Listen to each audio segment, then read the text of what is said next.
Prime Minister Narendra Modi currently speaking in Gujarat. દિવાળીના પર્વ દરમિયાન વડોદરાને, ગુજરાતને, દેશને એક અનમોલ ભેટ મળી છે. ગુજરાત માટે તો નવું વર્ષ છે. હું પણ નવા વર્ષમાં આજે પહેલીવાર ગુજરાત આવ્યો છું. આપ સૌને નવા વર્ષની ખૂબ ખૂબ શુભેચ્છાઓ.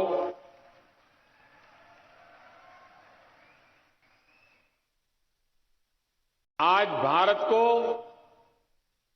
दुनिया का बड़ा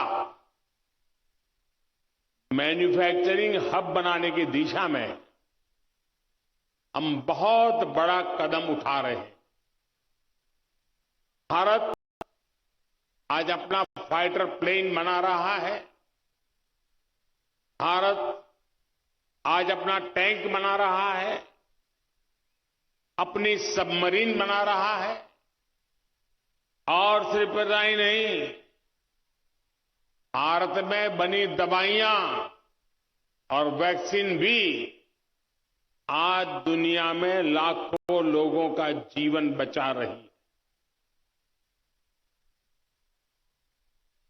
भारत में बने इलेक्ट्रॉनिक गैजेट्स, भारत में बने मोबाइल फोन, भारत में बनी कारें आज कितने ही देशों में छाई हुई है.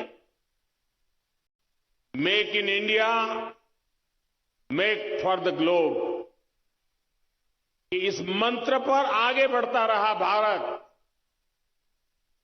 आज अपने सामर्थ्य को और बढ़ा रहा है. अब भारत ट्रांसपोर्ट प्लेन का भी बहुत बड़ा निर्माता बनेगा. आज भारत में इसकी शुरुआत हो रही है और मैं वो दिन देख रहा हूं जब दुनिया के बड़े पैसेंजर प्लेन्स भी भारत में ही बनेंगे और उन पर लिखा होगा मेक इन इंडिया. साथियों, आज वडोदरा में जिस फैसिलिटी का शिलान्यास हुआ है वो देश के डिफेंस और एरोस्पेस सेक्टर को ट्रांसफॉर्म करने की ताकत रखता है. ये पहली बार है कि भारत के डिफेंस एरोस्पेस सेक्टर में इतना बड़ा निवेश हो रहा है. यहां बनने वाले ट्रांसपोर्ट एयरक्राफ्ट हमारी सेना को तो ताकत देंगे ही, इससे एयरक्राफ्ट मैन्युफैक्चरिंग के लिए एक नए इकोसिस्टम का भी विकास होगा. शिक्षा और संस्कृति के केंद्र के रूप में प्रतिष्ठित हमारा वडोदरा अब एविएशन सेक्टर के हब के रूप में नई पहचान लेकर के दुनिया के सामने सर ऊंचा करेगा. वैसे तो भारत पहले से ही काफी देशों में विमान, मोटे मोटे पुर्जे, पार्ट्स निर्यात करता रहा है, लेकिन अब देश में पहली बार मिलिट्री ट्रांसपोर्ट एयरक्राफ्ट बनने वाला है. मैं इसके लिए टाटा ग्रुप को और एयरबस डिफेंस कंपनी को बहुत बहुत शुभकामनाएं देता हूं.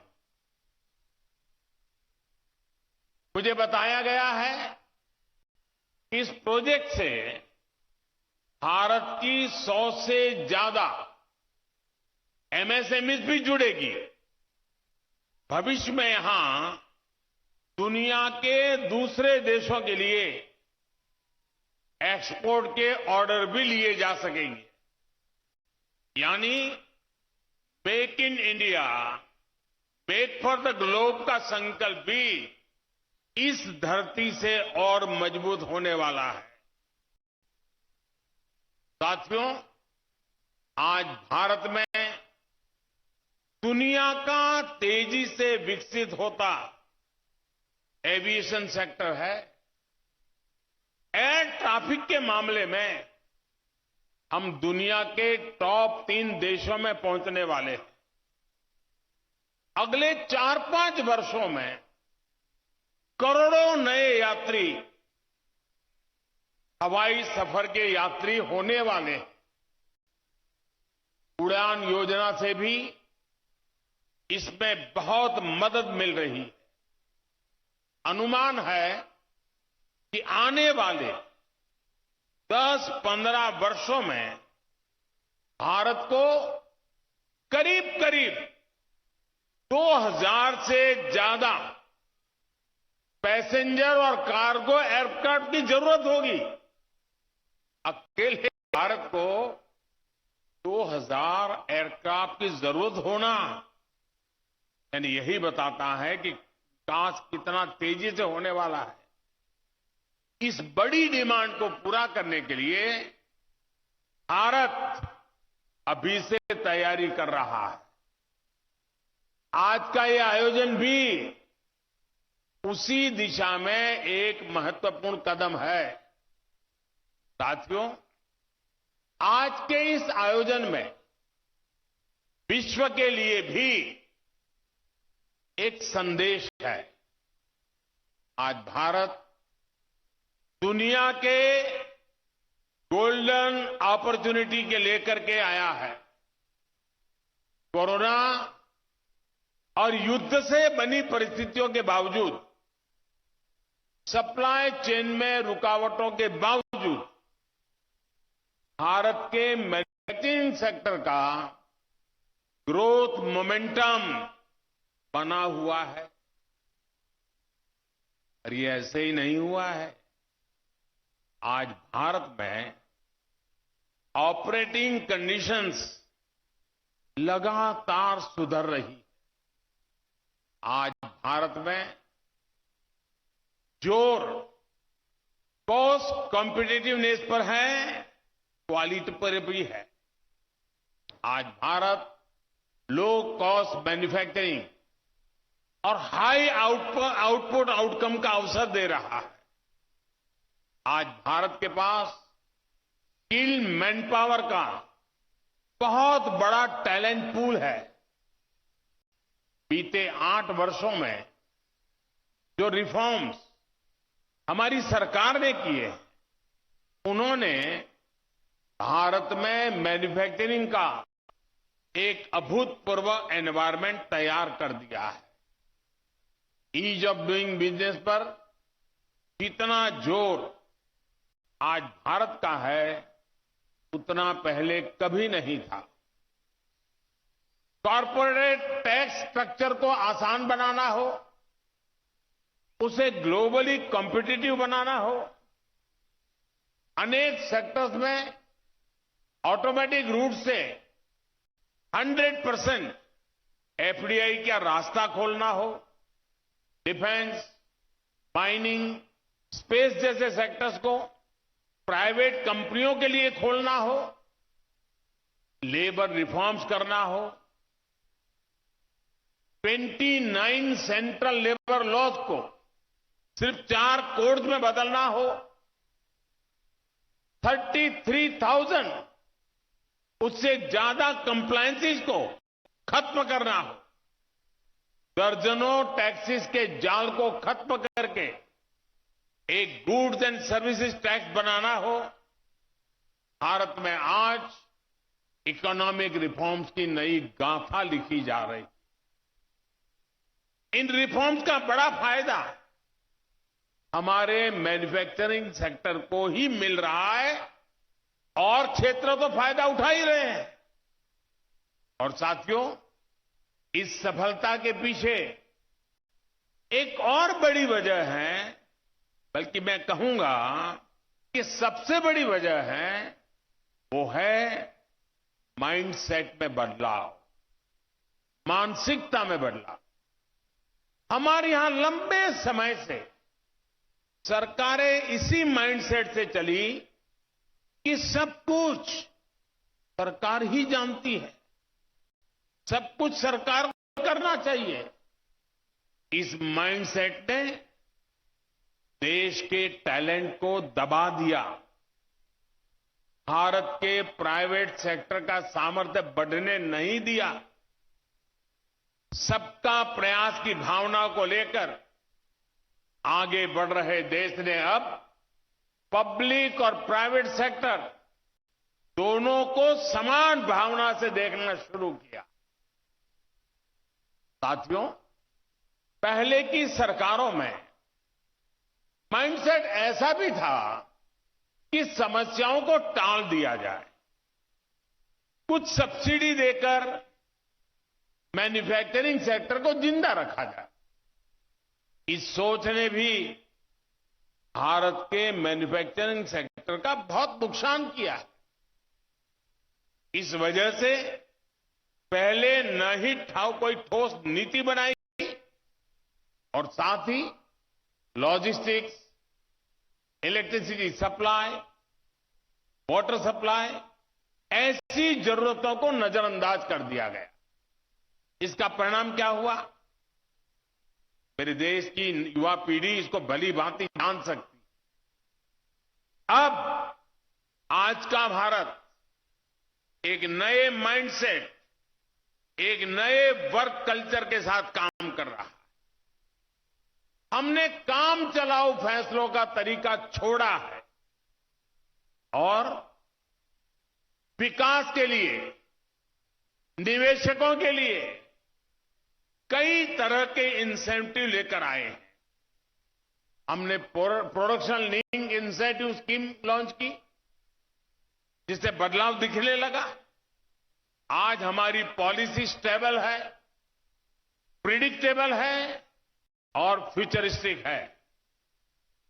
हम पीएम गति शक्ति नेशनल मास्टर प्लान और नेशनल लॉजिस्टिक पॉलिसीज के जरिए देश की लॉजिस्टिक व्यवस्था में सुधार ला रहे हैं।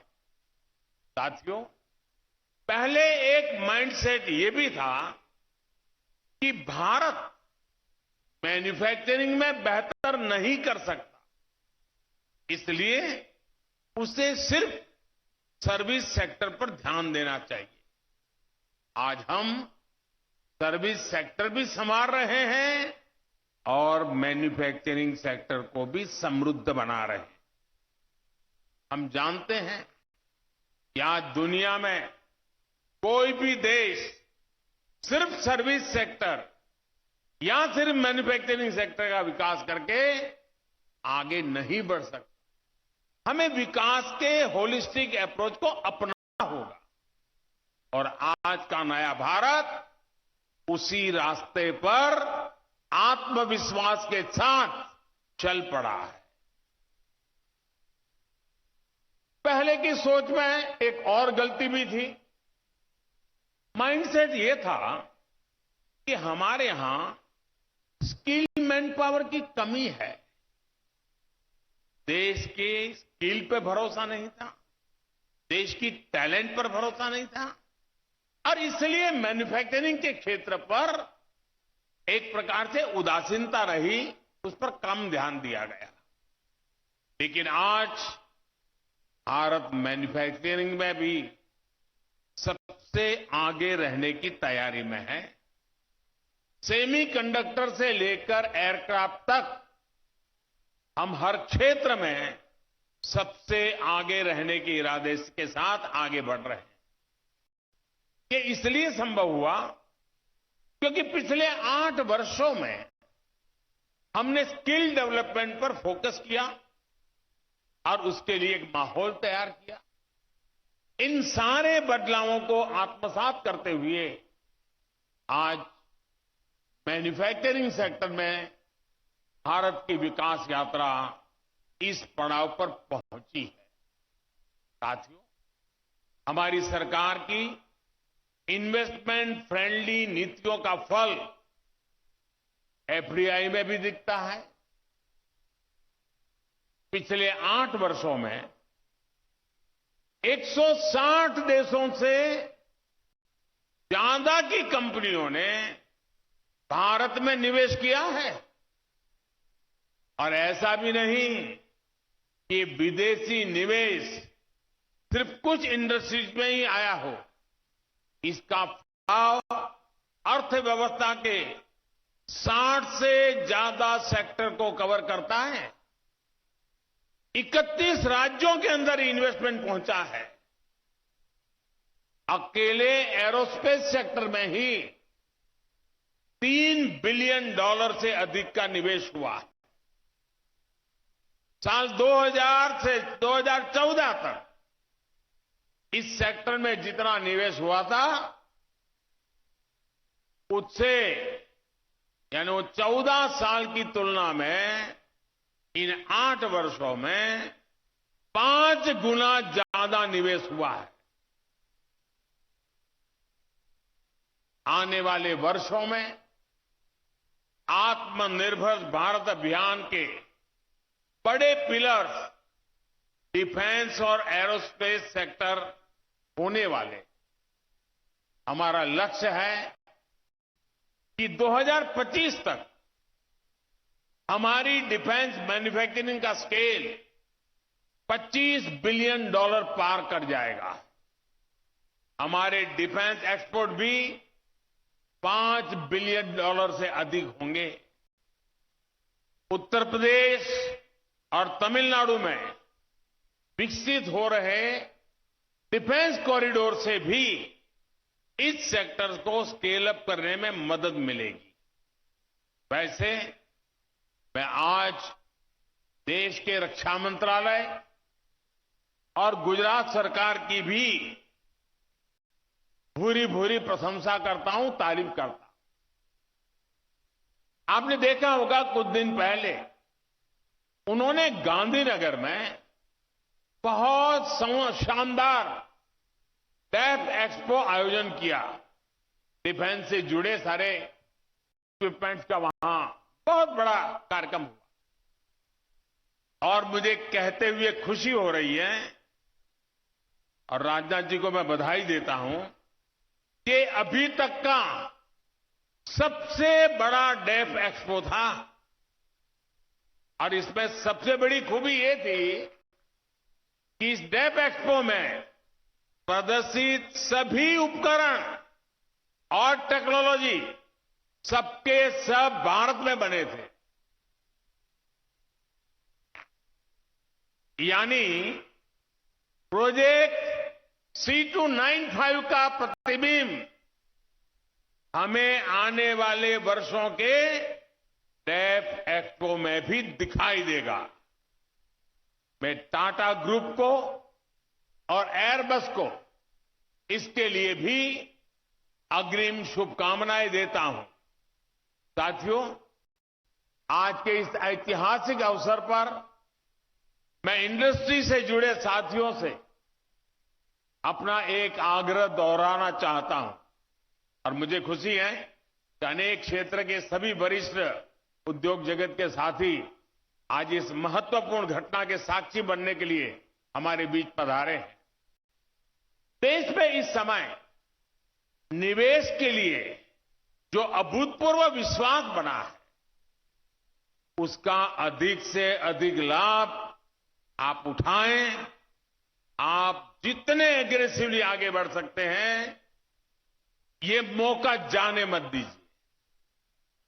देश के जो स्टार्टअप्स हैं, मैं उद्योग जगत के एस्टैब्लिश्ड जो प्लेयर्स हैं उनसे आग्रह करूंगा, देश के जो स्टार्टअप्स हैं हम उन्हें कैसे आगे बढ़ने में मदद कर सकते हैं।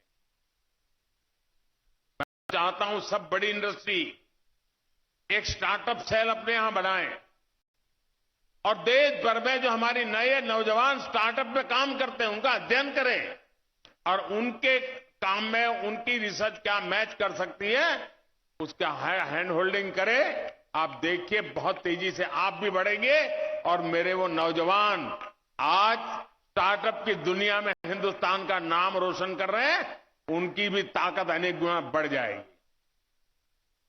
रिसर्च में अभी भी प्राइवेट सेक्टर की हिस्सेदारी सीमित ही है। इसको हम मिलकर बढ़ाएंगे तो इनोवेशन का, मैन्युफैक्चरिंग का और सशक्त इकोसिस्टम विकसित कर पाएंगे। सबका प्रयास का मंत्र हम सबको काम आएगा, हम सबके लिए मार्गदर्शक रहेगा और हम सब उसी राह पर चल पड़ेंगे। एक बार फिर सभी देशवासियों को इस आधुनिक एयरक्राफ्ट मैन्युफैक्चरिंग फैसिलिटी के लिए मैं बहुत बहुत बधाई देता हूं। देश के नौजवानों के लिए अनेक नए अवसर इंतजार कर रहे हैं। मैं देश की युवा पीढ़ी को भी विशेष रूप से शुभकामनाएं देता हूं। बहुत बहुत धन्यवाद।